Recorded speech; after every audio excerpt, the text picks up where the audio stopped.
Começando, então, com a vereadora Rose Frigieri, do PT. Bom dia, vereadora. Você falou sobre o segundo encontro das escolas do Legislativo que aconteceu em Florianópolis. Quais são, assim, as coisas que tu pode ressaltar a partir desse evento? Quais são as informações que tu traz para a gente? Bom dia. Bom dia. Eu falei sobre o segundo encontro em Florianópolis, da região sul, mas também no Rio Grande do Norte, que é do nacional. Foram duas atividades que eu fui e achei importante prestar contas, mas principalmente valorizar a educação legislativa, que é o que a Escola do Legislativo faz, mas que eu vejo assim que, apesar de 10 anos da nossa escola, ainda a comunidade, de modo geral, não tem essa apropriação da importância do que pode ser feito com a escola. E aí eu ressaltei os pontos, mas o que eu poderia, assim, para sintetizar aqui, é o quanto a escola e essa educação legislativa ela é importante para aproximar a sociedade dos legisladores, para discutir a questão da democracia, da participação, porque a nossa vida ela é feita de política. Política não são só aqueles que são eleitos que fazem.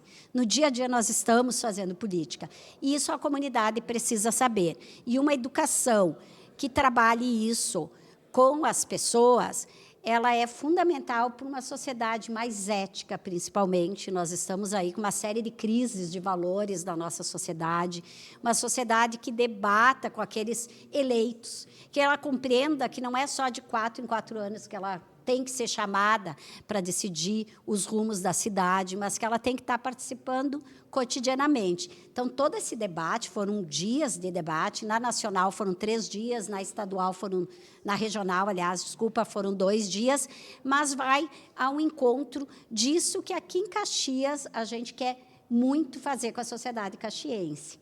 E também eu fui agora, segunda-feira, conhecer a Escola Legislativa da Assembleia do Estado do Rio Grande do Sul, que nós queremos estreitar os laços com a Assembleia também.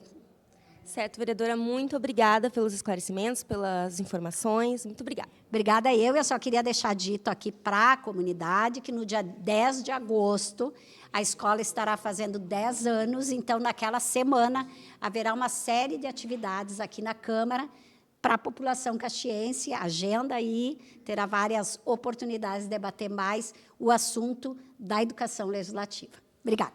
Muito obrigada. A gente vai